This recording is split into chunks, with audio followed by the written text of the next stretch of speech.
All right, let's get into night number one of the 2024 WWE Draft.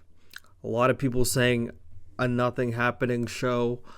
Um, I would agree, but it was still an easy show to watch. But like now, I feel like um, if we exclude the WrestleMania build, I kind of feel like now WWE has just been a very easy, good show to watch. But I don't think WWE for a long time has been must see fucking TV. Like you have to be there live. I kind of feel like now it's just like a good show that does not really disrespect your intelligence, and like you could still watch it later. But I don't think it's must see TV. There have been like glimpses of that, but yeah, this night number one draft is like an example of like not really must see television. Something you could definitely catch up on, or honestly not even watch.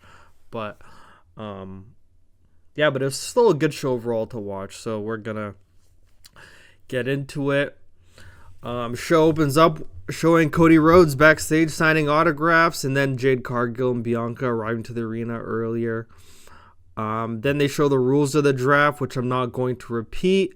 And then they show a split screen of the Raw room and the SmackDown room. The SmackDown room has Teddy Long, Bully Ray, and for some reason I thought that was Michelle McCool. Turns out it actually was.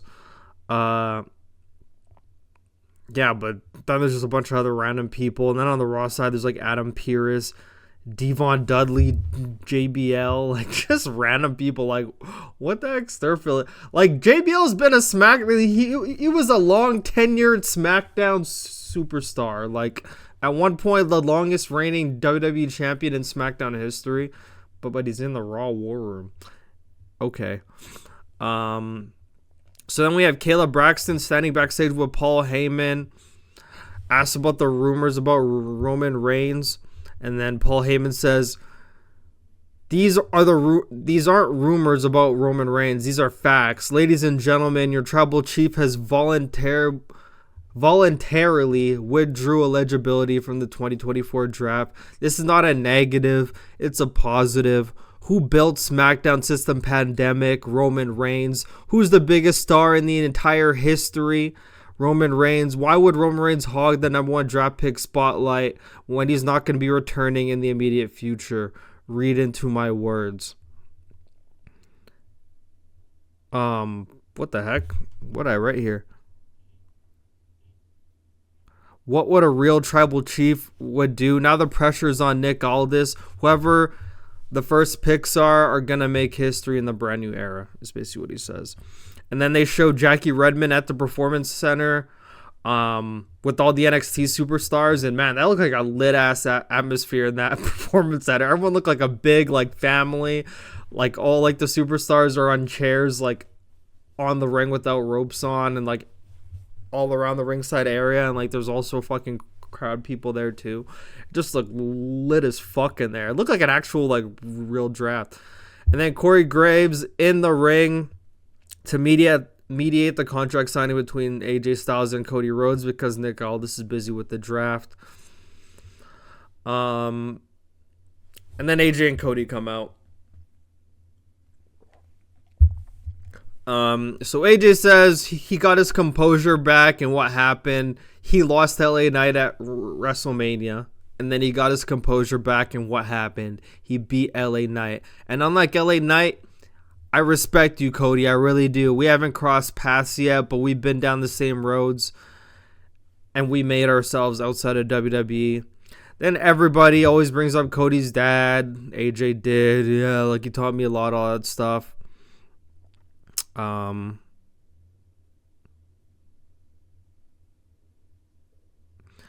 And then he says, and then he questions if Cody could even carry the weight of being a champion. And at Backlash, the weight of the championship isn't just leather and gold. We're gonna see if you could carry it. And then Cody says he respects AJ. He's a modern day excellence of execution. You've been here before, but it seems you're implying that I cannot carry the weight of that championship. It's a good thing the man that trained me not far from where I sit told me it isn't about winning the title, it's about keeping it. It's not a dream match for me, it's a must win. And then AJ says, I was really glad you got to finish your story, but it's a shame your story's going to come to an end at Backlash. They shake hands, he leaves, Cody's music plays. Literally a nothing happening. Contract signing did not make me any more interested in the match. It seems like this was put there to like try to make us more interested, but it was literally just a contract signing. There's no heat in this feud. This is just like a match. This is just a stepping stone for Cody. I'm pretty sure everyone thinks it is, and that's honestly what this felt like. AJ Styles losing to LA Knight like very convincingly clean at Mania and then just like getting the win back didn't make him any more of like an eligible contender for the Undisputed World Championship, where Cody dethroned a 1,300-day reign. You know, you just can't compare the two. So it's really just gonna be like a good match, and that's it. And then Cody posing with the title on the aisle, and then Triple H's music hits. They come out, they embrace, holds his hand up, and then asks me if he wants to come to the podium with him to read the first round picks. Smackdown selects the first pick of the first round, Bianca Belair, the first pick out of everybody in the draft.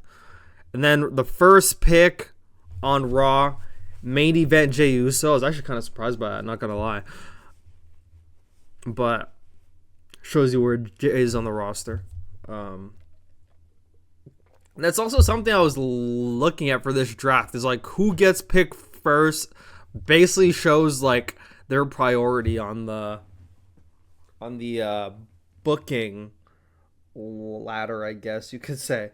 But so then the second pick of the first round for SmackDown, surprisingly, Carmelo Hayes, showing where he's slotted.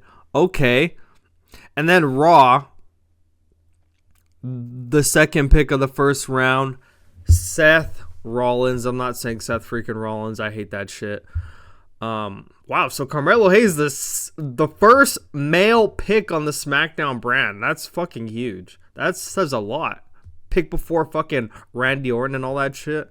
That says a lot. You know, like a lot of people were saying, and you know, they even planted the seeds for like Braun Breaker and Carmelo being like the future main event stars, and it was also kind of telling that they kept them apart on brands. You know, they're probably gonna build them up each on like their own brands, and then they're finally going to collide, have their match at Mania like years down the line. It's actually crazy. Like they're foreshadowing all this shit. So then Carmelo comes out. He walks out. You know, he actually gets a big pop. Cody and Triple H still at the podium. He walks out. And then he looks to his left, and there's Cody Rhodes. He has a mic. He says, when they talk about who's next up, when they talk about who's the hottest out, they don't call him the hottest out. They call him Carmelo Hayes. You know, he always talks with that bass in his voice. It's so hilarious. And Cody. And then they start chanting, whoop that trick, and he's like, oh yeah, I already did, even though he literally lost to him last week. He says, Cody, ever since you won that championship, you've been saying a lot about when you come for the king, you best not miss. Funny how that works, because one thing about me, when I shoot, I don't miss. I can't think of a better way to shoot my shot here on SmackDown than to go against you. And then, like, the fans are like, ooh, shit. And then Cody takes the mic, and then he's like, you folks don't want to see me in action, do you? He's, like, fucking joking around about it. But what if I forgot my gear? And then the fans boo. And then he's like, I did not forget my gear.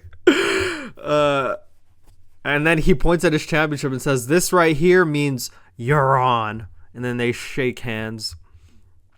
And then a comment I actually want to address,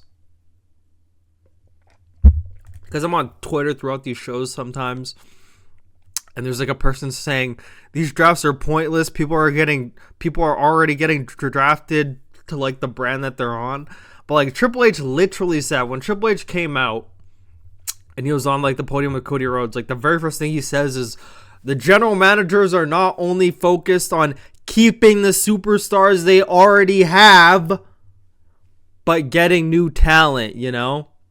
Like, when this draft starts, everyone's a free agent. I guess they didn't make that clear, but it's basically implied with what Triple H said. Like, everyone is up for the taking, which means when this draft's going on, yeah, the superstars are on the brands that they're already on, but they're not solidified. It's basically starting from zero. So when you draft, you literally are going to have to draft people over again if you want to keep them. Pretty self-explanatory. So everyone's saying, oh, it's pointless. I used to think that back when I was younger, but have a brain, like, they're trying to keep the superstars they already have. Smackdown doesn't want to lose Bianca, so they're gonna draft her. They're not gonna not draft her because she's already on the brand, because then Raw could just take her. Pretty like self-explanatory stuff. I don't get what the issue is there. I actually don't understand. I understand like when like on the screen you're expecting some crazy surprise, how they used to have it back in the day, like they just have like that random like superstar generator, then all of a sudden it would be like boom, then be like John Cena Smackdown, some shit like that. You could argue that way it was still the exact same. Like, no superstar was locked in a roster and shit happened, and we got shit like Carmelo Hayes first round. So that's all I'm gonna say about that. For some reason I'm just parched. I don't know why. And then we have Ray and Dragon Lee versus Humberto and Angel up next at the commercial break. Fucking great. But the match happened quick. I think it went through a commercial break. Dragon Lee won with an Operation Dragon.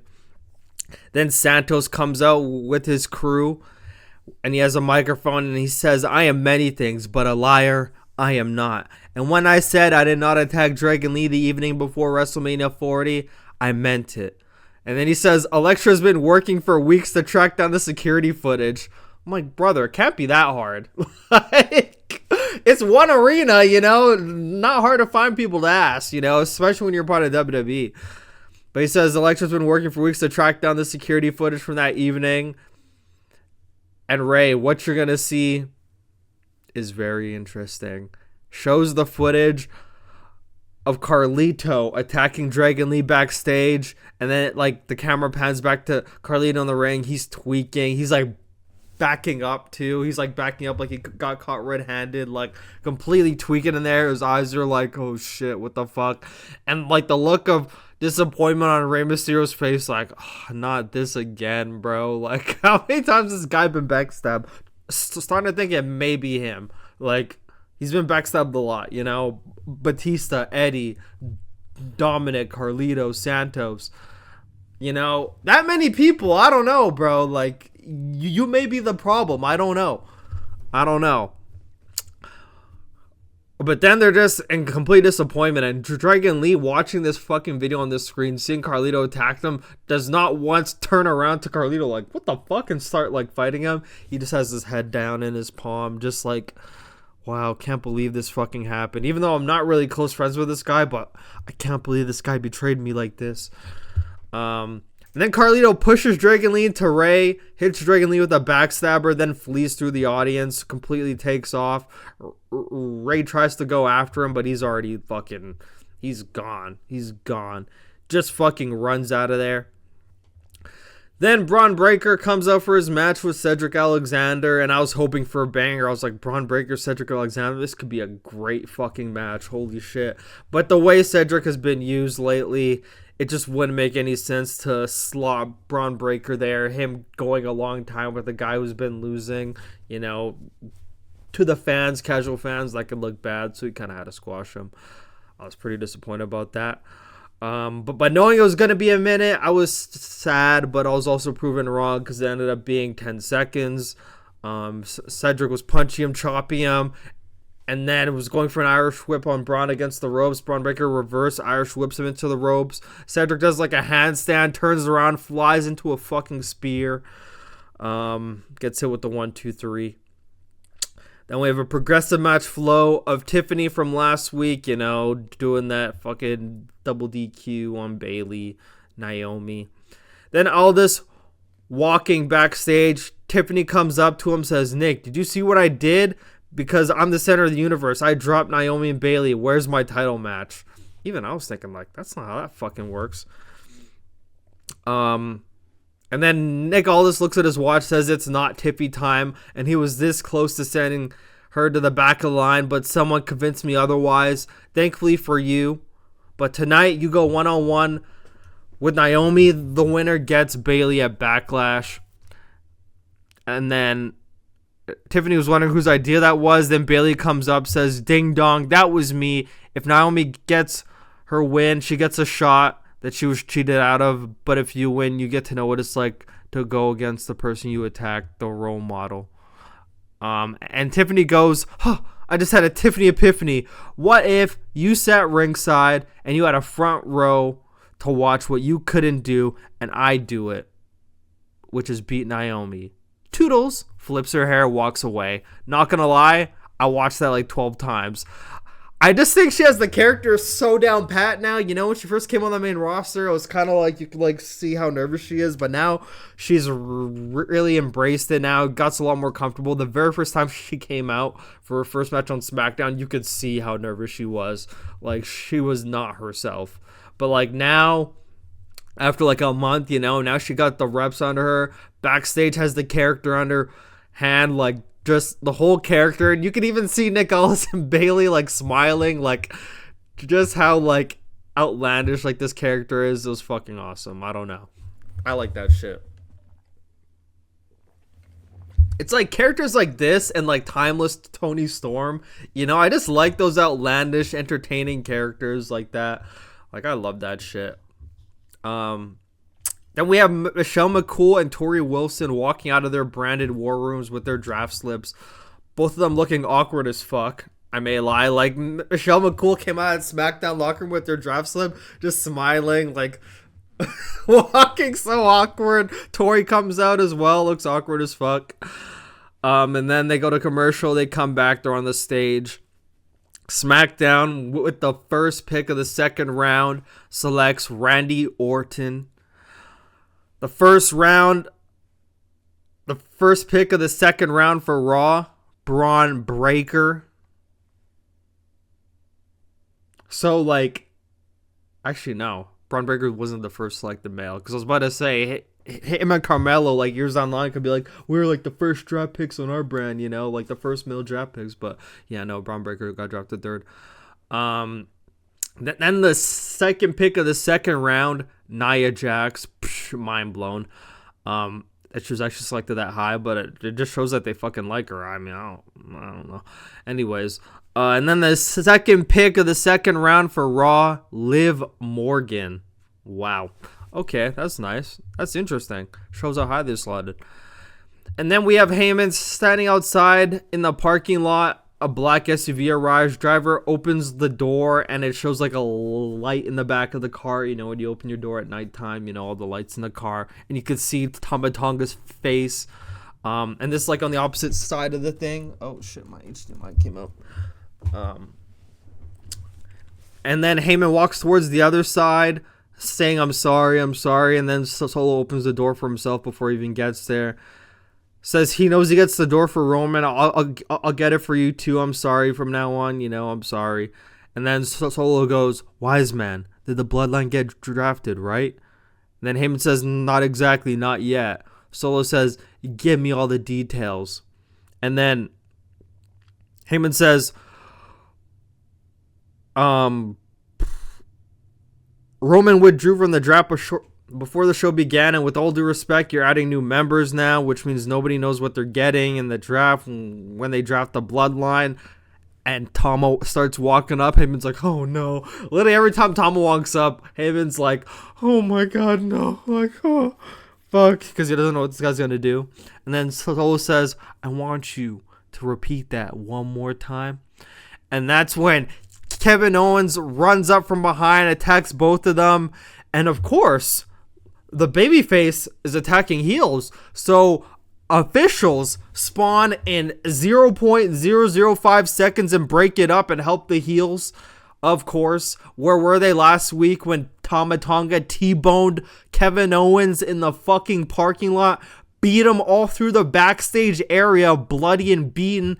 Threw him out on stage in the aisle. Got until halfway down. walked into the ring before officials finally showed up and helped Kevin Owens. Where were they then? But instantly, Kevin Owens touches two guys backstage, and referees spawn out of nowhere in 0.05 seconds. Makes sense. Awesome. God, that's just like a WWE thing. It's fucking hilarious. It's so stupidly hilarious. Then we have Kayla on stage, welcomes the number 1 overall draft pick, Bianca Belair. And then a graphic shows on the screen, Kabuki Warriors versus Jade and Bianca for the tag titles in France. First time they announced this, I guess. She hopes to get... what'd she say? What the fuck did I write here? It was just fucking Bianca, dog. She said a lot. I don't even know what I wrote, bro. Holy shit. She says she's been doing a lot of damage control, and while she had a lot of great women fight by her side, she's never been the one to finally end it with damage control for everything they've done to her and the division, and Jade is the perfect person to help her do that. Damage control has fallen piece by piece, and the final piece is taking those tag titles. And then they got no reason to show back up on Smackdown. And then the Kabuki Warriors come out. They're talking shit to Bianca. They're both just standing across from each other, all talking shit, yapping. And then Jade comes out. They keep talking shit. All 4 of them are yapping.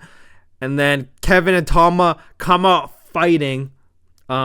As all these girls are yapping on the entrance, and they fight through them. They go down to the ring. Kevin Owens has the upper hand because, you know, he's a fighter. He's a babyface. He doesn't get his shit beat when he has an even playing field. So Kevin's on top of Tonga in the ring, fucking beating him. Then Solo comes, clobbers Kevin Owens. They overpower him. Then officials actually come into the ring, and they temporarily stop them, but then Tama's like fighting off all the officials while Solo's still getting shots in on KO. Then Randy Orton's music hits to a big pop. He goes for the save.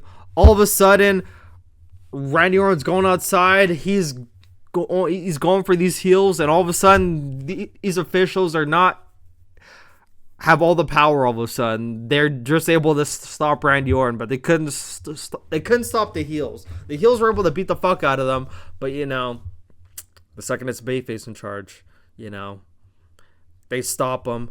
Then Randy Orton goes into the ring. Kevin Owens gives him a hug, and Kevin Owens tries to go back out again and fight them, but the officials are in the way, of course. An impenetrable wall for the babyface to get through to the heels when they're on an even playing field.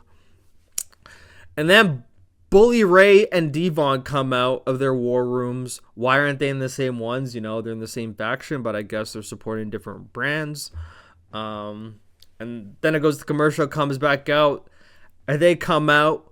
ECW chants, we want table chants. Fucking Bully Ray with the biggest smile on his face. So happy he's being acknowledged. And that the people today are still remembering like the gimmick. Appreciates all the respect, you know.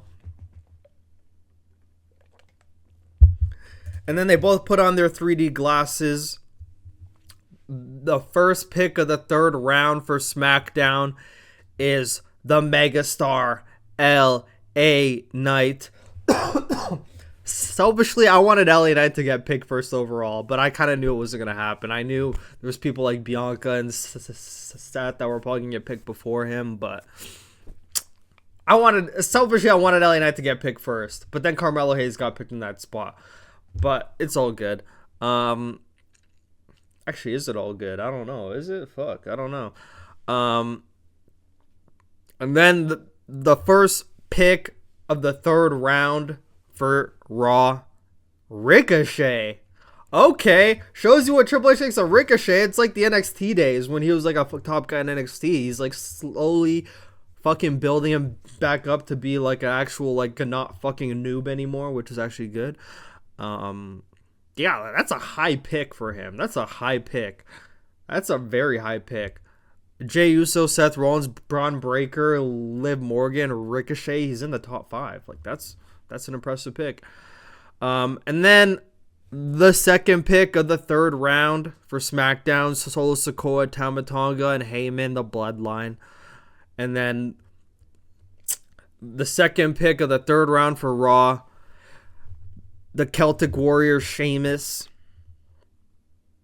And then Tiffany comes out for her match, holds up Bully Ray's watch and says, "It's Tiffy time," and then keeps walking to the ring. Finally has all of her confidence. You can see like she's in the main roster groove now. She's in the main roster groove. Naomi comes out.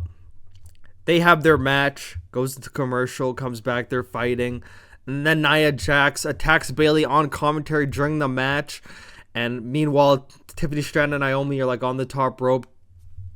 Tiffany falls outside. Naomi's on the top rope, and then she looks over to her left, sees Nia Jax beating Bayley, realizes, she's a babyface. That's her friend getting beat, even though she's in a match. She's going to go try to help.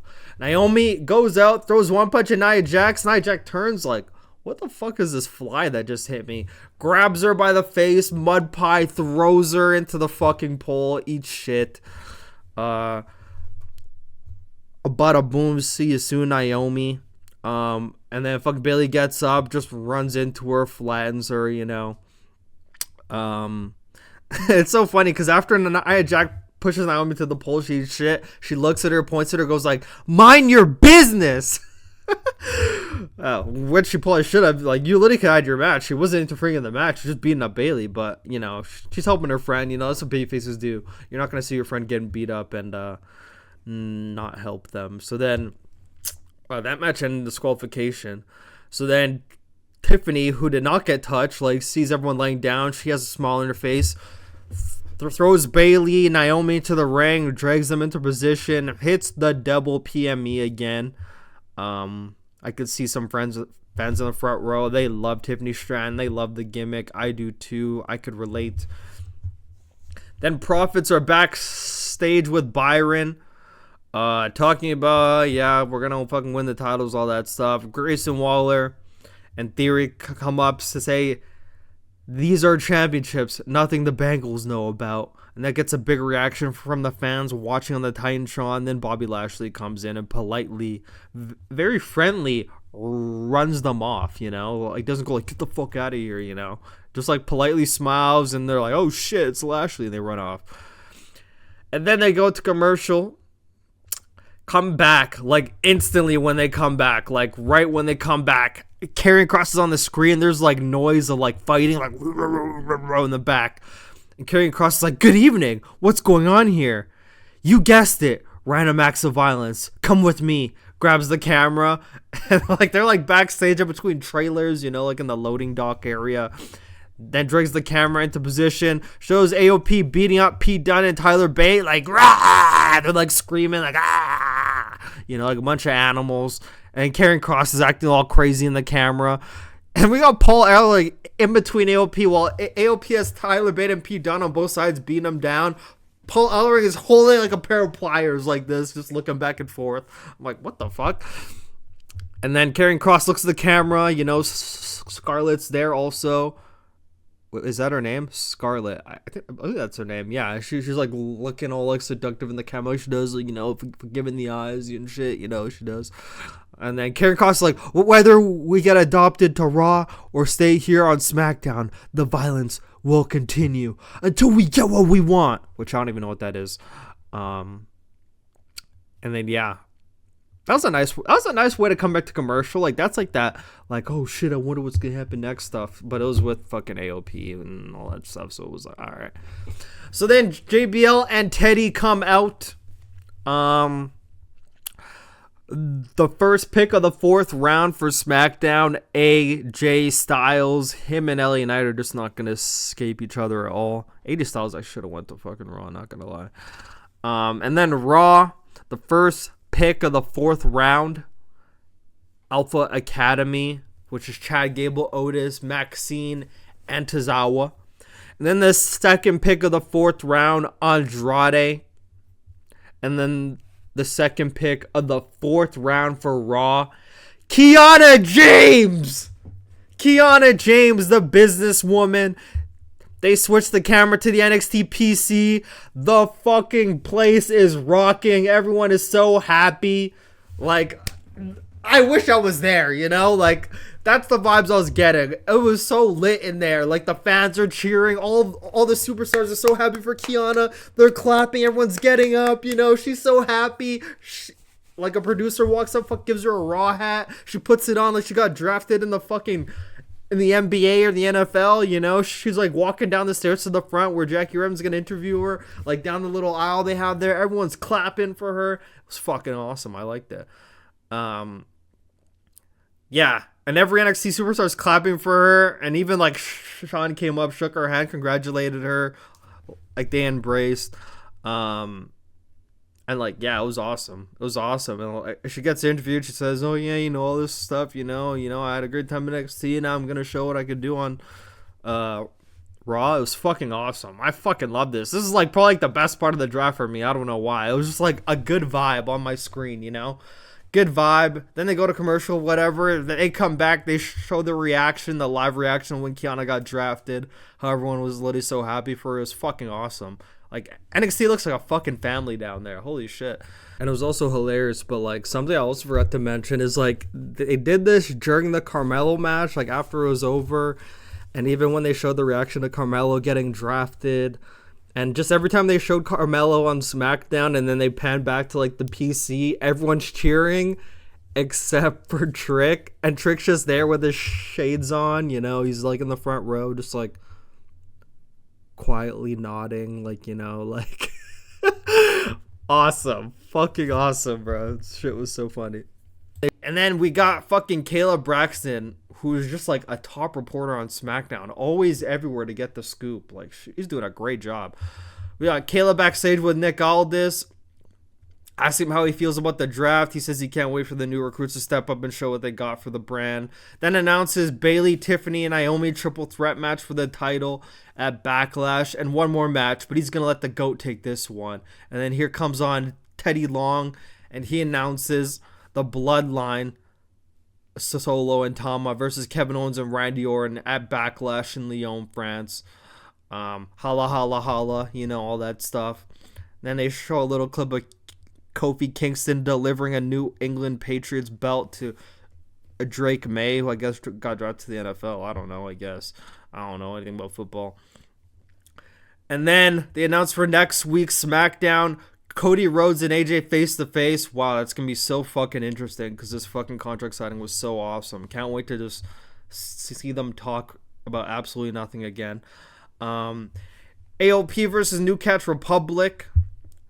Street Profits versus Waller and Theory for the tag titles next week. And then the RKO show. Randy Orton and Kevin Owens, I guess they have like a fucking talk show now. They're going to fucking talk. And I'm assuming Solo and Tom are going to like fucking pull up and they're going to fight or some shit. And then we have Cody Rhodes versus Carmelo Hayes.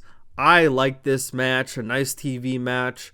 I was thinking, man, they're only going to get fucking 10 minutes. But, like, I'm always surprised. Even though I've been watching fucking wrestling for so long, sometimes I'm like, man, fuck, 10 minutes is, like, not enough time for, like, fucking main event superstars. But then as you're watching the match, you're like, oh, okay, yeah, it makes sense.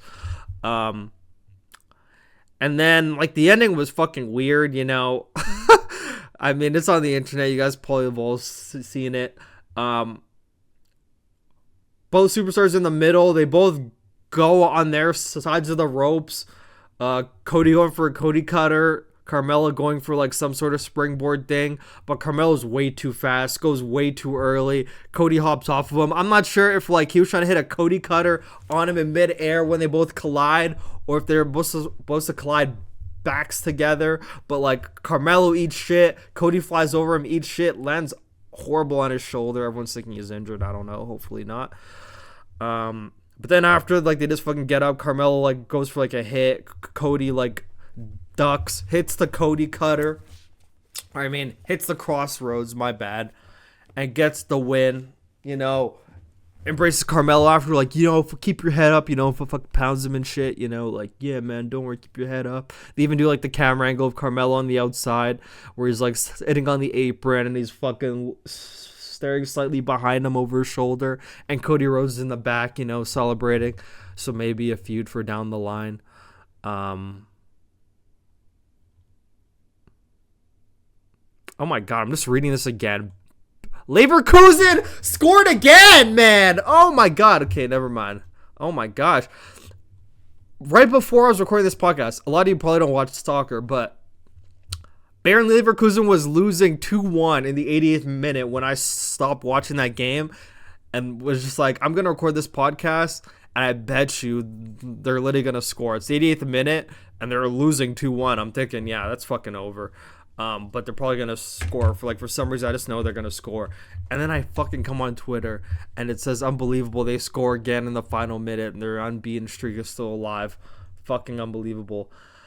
All right, so anyways, yeah, but that was SmackDown.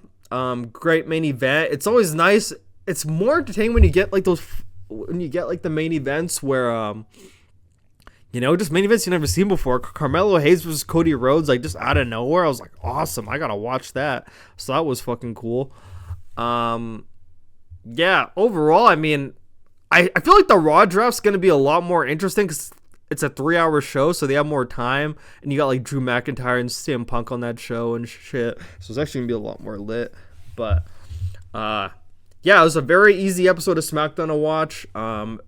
Very good. I'm not gonna say it's unfair for me to even say must-see television. It's just a good show. Happy SmackDown's like a good, easy show to watch live. Usually I don't watch like these shows live, but it's a very good show to watch live. Very easy to watch. I must say I am really done with that LWO fucking Logano segment. Like that fucking thing just takes me out of it. But yeah, overall, good show. Can't wait for Raw. I'm actually probably gonna react to that show. Glad I did the SmackDown review early. But yeah, other than that, I believe that's it for me. That is the SmackDown review of the first night of the draft. And they also said in the rules, the one rule I will announce is that the rosters will be locked on May 7th. So after next week's Raw, they're gonna be locked, which is honestly after Backlash. So I think you're gonna just see people going like back and forth, and after May 7th, they're gonna be locked until maybe Survivor Series or fucking some shit. So yeah, we got to see where the rest of the people are going. And apparently they did like some drafts off the air, like a Baron Corbin. Baron Corbin got drafted to SmackDown. Don't know where the fuck that came from. But yeah, but that one happened. So yeah, so we'll see. Very good. And yeah, that's it for me. This has been Eric.